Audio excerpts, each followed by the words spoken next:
तो फिर क्या अच्छा लगा? अब रामचरितमानस की एक दो कड़ियां आपको सुनाएंगे उर्दू में। हाँ। ये लिखा है पंडित ब्रिज नारायण चकबस्त लखनवी ने। जी बिल्कुल, बड़ा बड़ा नाम है। हाँ, नारायण हाँ, चकबस्त लखनवी। वो लिखते हैं मर्यादा पुरुषोत्तम श्री रामचंद्र की जीवनी में कि रुखसत हुआ वो बाप से लेकर खुदा का नाम। रुखसत हुआ वो बाप से लेकर खुदा का नाम, और राहे वफा की मंजिलें अव्वल हुई तमाम।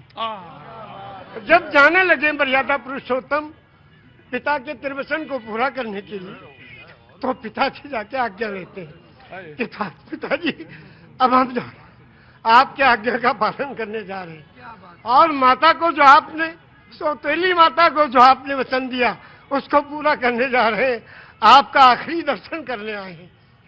तो उस वक्त का दर्शन वो लिखते हैं कि रुखसत हुआ वो बाप से लेकर खुदा का नाम, और राहे वफा की मंजिलें अव्वल हुई तमाम। पहली मंजिल खत्म हुई और बाप से आज्ञा लेके और वनवास के लिए जा रहे हैं। और जब माता जी के पास गए तो उनसे जब पूछना चाहा तो उसमें लिखते हैं कि माता कौशल्या जी सिर्फ देखती रही, और जब उनसे पूछा, उनसे इजाजत ली, तो कहने लगी कि मैं खुश हूं, फूंक दे कोई इस तख्त ताज को, और तुम ही नहीं तो आग लगाऊंगी राज को। जब तुम ही नहीं तो आग लगाऊंगी राज को। क्या आज भी कोई बेटा इतनी बड़ी सल्तनत को ठोकर मारकर और पिता की आज्ञा का पालन करने के लिए तैयार है?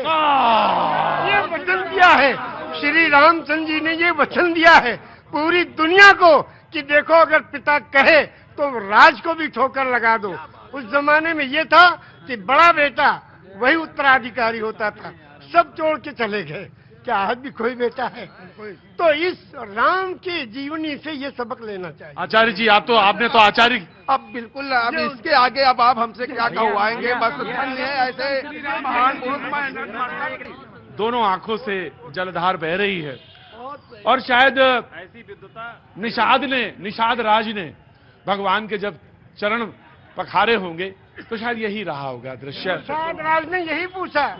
हाँ, जब गए, हाँ, जो उत्तराधिकारी हुए थे, हाँ, और तलाश करते गए, निषाद राज ने पूछा प्रभु आप कहाँ? हाँ, कहने के अपने भाई को ढूंढने। भरत जी ने कहा। हाँ, तो कहने भाई को ढूंढने के लिए पूरी फौज लेके आए हो? हाँ, अब फौज लेके आओ तो इसके माने तो आप उनका बिल्कुल खात्मा ही करने आए हो? कहा नहीं, अपने भाई को लेने आए हैं। अगर वो नहीं गए तो हम उनके चरणों में जो चीज है खाऊं उसी को ले जाके रखेंगे सिंहासन में, फिर राज करेंगे। क्योंकि रामचरितमानस की कौन सा पंक्ति आपको सबसे मन को भाती है? सबसे ज्यादा तो यही भाती है कि बिन पग चले सुने बिन काना, कर बिन करे कर्म बिन दाना, आनंद ही सकल रस होगी, बिन मारी वक्ता बढ़ जोगी।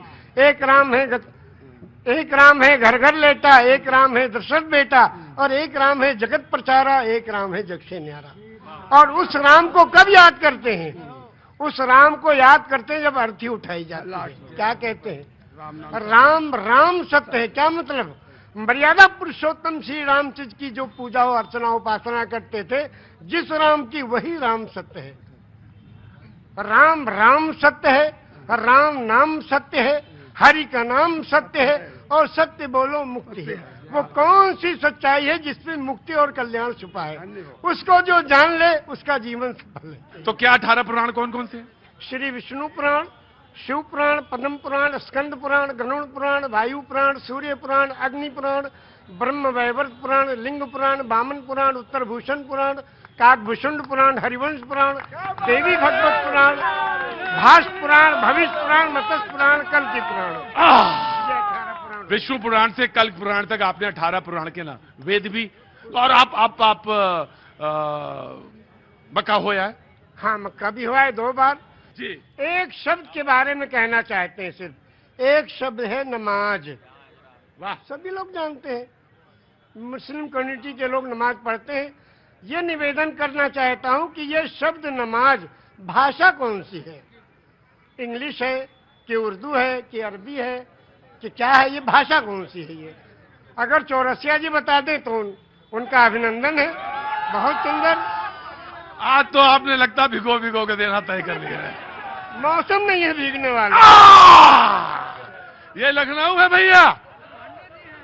हाँ जी, अरे मुझे मालूम है उनको, मैं जानता हूँ, पांडे जी हैं वो जी, वो पांडे जी हैं, मुझे मालूम है। मैं पांडे तो मैं भी हूँ। ब्रह्म जो सो जाने ब्रह्मण, जिसको ब्रह्म का ज्ञान हो वही ब्रह्मण। ब्राह्मण को ऊपर से तो आपने कहा जहाँ पे आपने छोड़ी थी बात वो, हाँ, शब्द है नमाज। नमाज जी, एक शब्द है और ये प्योर संस्कृत का शब्द है। उर्दू में इबादत, हिंदी में पूजा अर्चना उपासना, इंग्लिश में प्रेयर और संस्कृत में नमाज। क्यों? इसको संधि विच्छेद कीजिए। नमः धन अज। नमः नमन करना, प्रणाम करना, दंडवत करना, सजदा करना, झुक जाना, समर्पण हो जाना, समर्पित कर देना, जय जयकार करना, चरणों में पड़ जाना, धाराशाही होना, नतमस्तक होना, सरेंडर हो जाना। किसको? उस प्रभु के चरणों में इस सुपर कंप्यूटर को रख देना कि हे प्रभु, तू ही सबसे बड़ा है और तूने इस मनुष्य को बनाया है, इसका आविष्कारक तू ही है, तेरे चरणों में हम समर्पित हैं, इसलिए अजन्मा को नमन करना। और ये हुआ नमाज। एक मिनट, मेरे माथे पे थोड़ा हाथ रख दीजिए। अरे भैया, हम दोनों हाथ रख देंगे, हाथ पे नहीं। आपको मालिक खूब अच्छा रखे।